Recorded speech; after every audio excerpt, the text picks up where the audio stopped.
I'm Bianca Pitt, one of the co-founders of She Changes Climate, which is a campaign to get women equally represented at the top of international climate negotiations and beyond. Hello, Bianca. Thanks so much for joining us. I would like to start by asking you how being a mother made you an activist. Really becoming a mother started this journey for me. Over 13 years ago, I took some break from work to have my first child, a daughter, and taking a break from work gave me the opportunity to read up outside my immediate industry interest, which was the publishing and media sector at the time.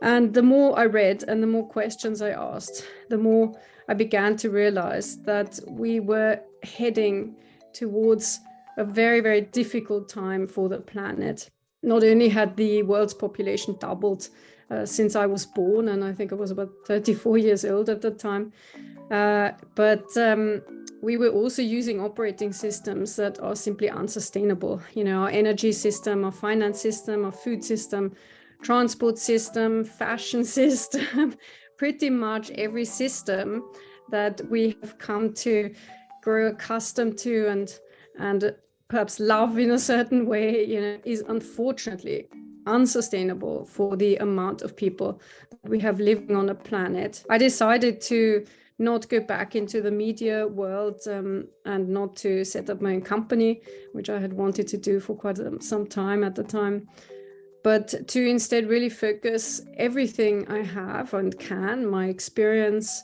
my network, and simply my mind on trying to create a different world. Now, that's obviously a very tall order. It's difficult to just put one thing aside and step out to do something completely different. But I was very lucky to meet some very interesting people on the way, to start get engaged with charities like Client Earth, which is one of the world's leading not-for-profit environmental law firms, and to meet really a whole new roost of people who thought in a similar way and who had similar ambitions as me. And together we were able to set up new networks like the Women of the Environment Network, and then finally She Changes Climate as a campaign, which is very exciting. And why gender equal leadership is key for us to address the climate crisis? I had heard about, the problem of inequality and of, inequity, I would say, over my period of time as an advisor to various environmental charities. But because I grew up in the West, in Europe, I'm educated. I was lucky enough to be educated by my family and to go to university. And I suppose I felt that there weren't many barriers for me. I could do anything I wanted to and achieve anything I wanted to. I simply wasn't aware of the inequity that women are suffering from worldwide. And I wasn't aware also of the real root causes for our climate crisis. Once we fix the climate, once we fix the greenhouse gases, and despite hearing about climate justice and so on, I was certainly one of the people who was completely blind and completely oblivious to the deeper root causes. And it was really by coincidence for me, and I'm ashamed to say that it should have come much sooner, but it was only when the UK government announced its leadership team for COP26. The UK government had been was given the host, so they were allowed to host the COP, the Conference of the Parties, International Climate Negotiations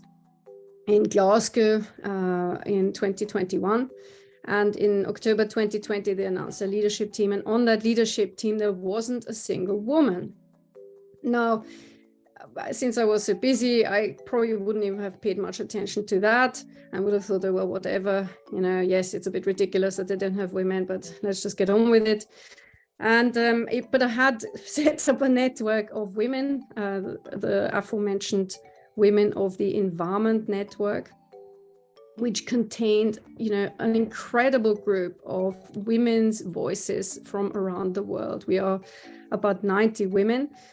These are female environmental philanthropists, so philanthropists who give their money to environmental causes, CEOs and founders of charities and foundations, environmental foundations and charities, and influencers.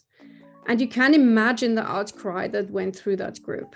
I mean, these women couldn't believe that the UK, in this day and age, had forgotten to appoint women to their team when there are so many leading climate experts, female climate experts in the UK and also the greater Commonwealth. And we therefore decided we had to do something about this, and we had to set up a campaign. We thought we would just speak to the government, they would fix a team by appointing some women, and we can all go back to the work that we otherwise do. But to my absolute amazement, the government and the officials that we spoke to there just didn't really deeply understand and see the problem. Why was that? Because they weren't women. So we clearly saw that this was something we had to educate ourselves on. We had environmental backgrounds and expertise, but not gender work and gender knowledge expertise. And we had to learn up on this. And the more we researched, the more, to our absolute amazement, indeed, women make a critical difference if you appoint them to climate. So they have a direct material impact on climate. So countries that have more female parliamentarians have better climate policy and low emissions. The same is true for boards of companies. Boards of companies with more women on them have better climate policy and policy implementation. They are more likely, for example, to carbon disclose. So, and then interestingly, even if you look at individual spending between men and women, there was a Swedish study done, I think it was last year or the year before. Women are more likely to choose low-emitting products and services. So they are more likely to, for example, holiday at home or holiday in the same country rather than going abroad. They are more likely to take public transport. If they do drive a car, it is a smaller car. They are more likely to choose vegetables over meat in their private food consumption. And so on goes the list. So it is very interesting to see simply how women take different choices and are more likely to lean in when it comes to environmental policies. They're more likely to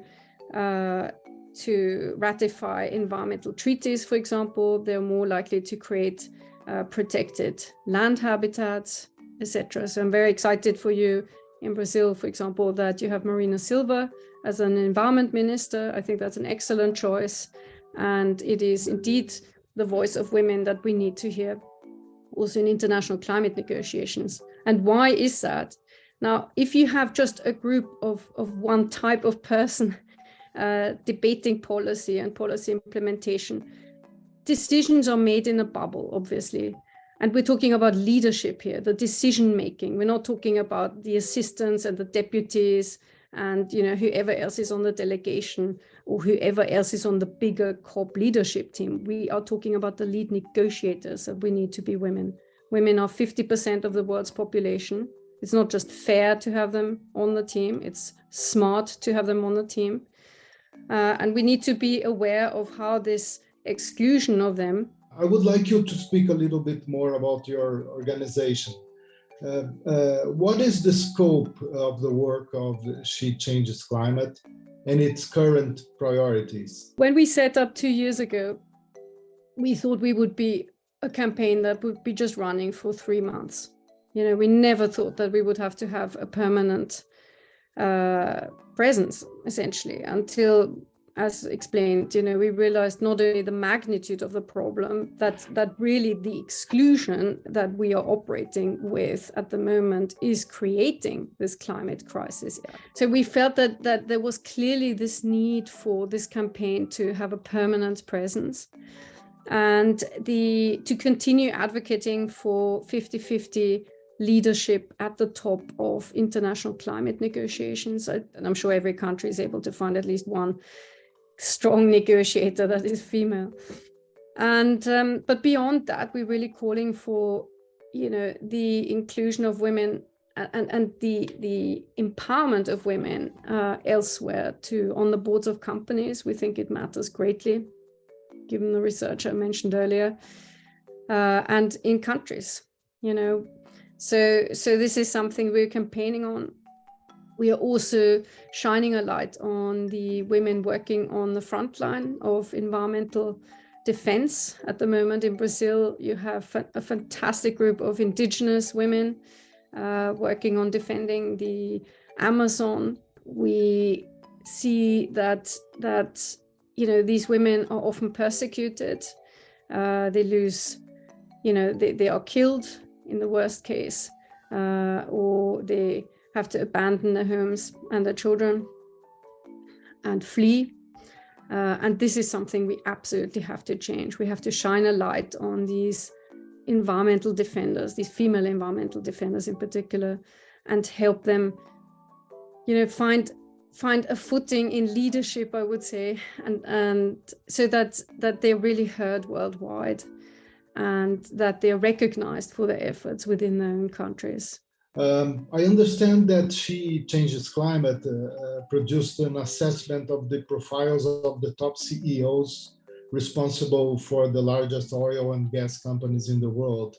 What were the main findings of this assessment? And unfortunately, what we find is that the finance sector is, despite the pledges, despite the Paris climate pledges, is still funding the work of companies in the fossil fuel sector, and also, for example, food companies that continue to destroy forests around the world. Those, I would say, are the two top problems: fossil fuel extraction and deforestation. Both are heavily, implicated with our climate emergency, as we know, or the climate breakdown really that we're witnessing. We cannot continue with those operations. We're looking at obviously direct responsibility for directors now, because we're at this point. Client Earth is one of the charities that has recently looked into bringing direct action against the directors of Shell to look at personal liability of these directors.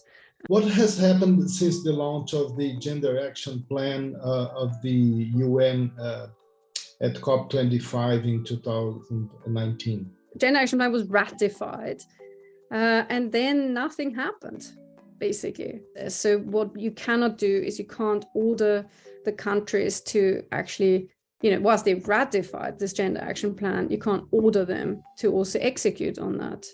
And there is no way of us enforcing this, and that not only poses a problem for obviously the outcome of COP, which is heavily compromised because you don't have the full body of people working in these negotiations that you would need to see in these negotiations.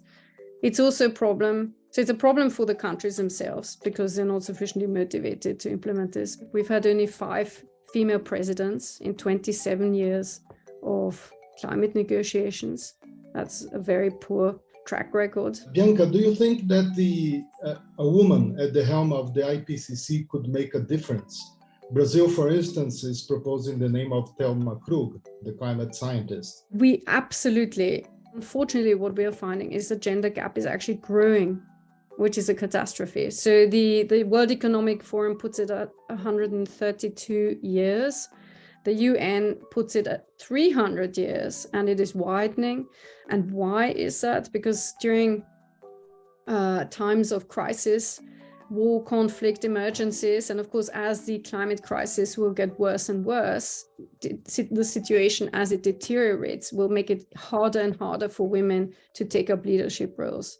So during COVID, for example, women were more likely to lose their jobs and less likely to come back to work again, which was a clear illustration of this interconnectedness also between our environmental, our social and economic systems, which is something we have to keep in mind at all times. The Brazilian indigenous leader, Célia Chacriabá, now a congresswoman, was one of many women who changed the climate in 2022, according to your initiative. Could you briefly comment on the diversity of the profile of the women in that list? We haven't listened to the global south sufficiently. The geopolitics have been completely dominated by the global north, Western industrialization, Europe, the US. We have a huge role to play in making up for the damage caused all around the world.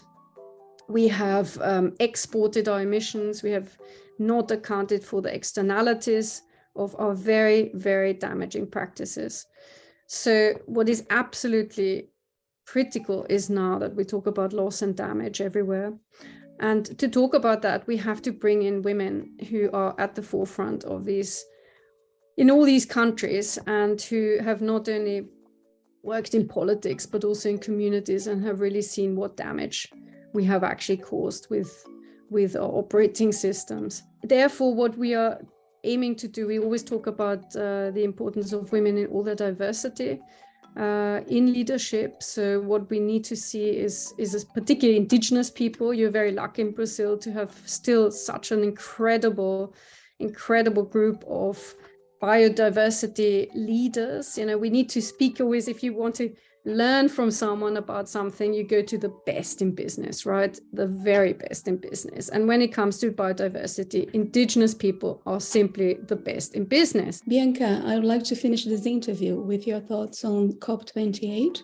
I would like to know if She Changes Climate is planning to join it, even knowing that it's going to be chaired by the head of an oil company. So when I heard that who was hosting the next COP, I have to say my alarm bells went off. I thought I have to start working in comedy now and talk about how we're hosting the climate negotiations next to the oil pump. And isn't it fun that all the pavilions will be funded by oil money and so on.